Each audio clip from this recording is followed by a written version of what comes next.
Saudi crown Prince का सबसे बड़ा सपना होने जा रहा है पूरा। क्या है वो, चलिए बताते हैं।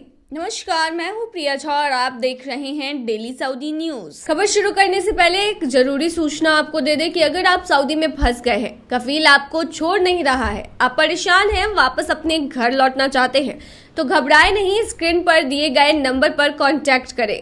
इनका नाम अहमद अली है। ये आपको कानूनी प्रक्रियाओं के तहत महज 3 से 4 दिन के अंदर ही खरूज लगाकर सऊदी से फाइनल एग्जिट कराकर आपको सही सलामत अपने देश पहुंचा देंगे। सऊदी अरब तेल पर अपनी अर्थव्यवस्था के लिए निर्भर है, ये बात तो हर कोई जानता है। साथ ही ये भी जानता है कि इसे खत्म करने की क्राउन प्रिंस सलमान जो है वो कोशिश कर रहे हैं। वहीं क्रेडिट रेटिंग एजेंसी मूडीज के एक विश्लेषक ने कहा है कि 2030 तक सऊदी अरब की गैर तेल अर्थव्यवस्था में हर साल 3 से 4% का विस्तार होगा।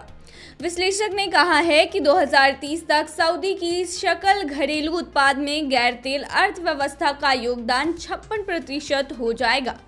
सऊदी अरब के क्राउन प्रिंस मोहम्मद बिन सलमान के महत्वाकांक्षी प्रोजेक्ट विजन 2030 का सबसे बड़ा मकसद देश की तेल पर निर्भरता को खत्म करना है, जो कि आने वाले सालों में पूरा होता दिख रहा है। हाल ही में एक वेबिनार में मूडीज एनालिटिक्स की एक अर्थशास्त्री कैटरीना नोरो ने कहा है कि सऊदी अरब की अर्थव्यवस्था पिछले दशक में बदल गई है। उन्होंने कहा कि देश की जीडीपी में गैर तेल सेक्टर्स की हिस्सेदारी बढ़ रही है।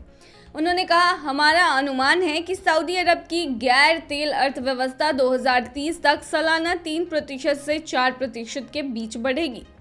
2030 तक आते आते कुल जीडीपी में गैर तेल सेक्टर्स की हिस्सेदारी लगभग 56% हो जाएगी। वहीं नोरो ने आगे कहा है कि मूडीज को उम्मीद है कि 2025 के बाद 2030 तक सऊदी अरब के तेल क्षेत्र की बढ़ोतरी 0.5% से 1.5% के बीच रहेगी। बता दें, सऊदी अरब तेल पर अपनी निर्भरता घटाने के लिए विदेशी निवेश और पर्यटन को खूब बढ़ावा दे रहा है। नोरो ने कहा है कि सऊदी अरब को इस लक्ष्य को हासिल करने के लिए छोटे और मध्यम आकार के उद्यमों को नियमित रूप से लोन देना चाहिए और पर्यटन निर्माण जैसे अहम क्षेत्रों में विकास को बढ़ावा देना चाहिए। नोरो का ये भी कहना है कि सऊदी की सरकार अगर अपनी गैर तेल अर्थव्यवस्था के विस्तार को बनाए रखना चाहती है तो उसे अपने श्रम बल को बढ़ाने की जरूरत है। उन्होंने कहा कि कार्य क्षेत्र में महिलाओं की भागीदारी दर में भी बढ़ोतरी हो रही है और प्रवासियों की आबादी में भी बढ़ोतरी अहम भूमिका निभा सकती है।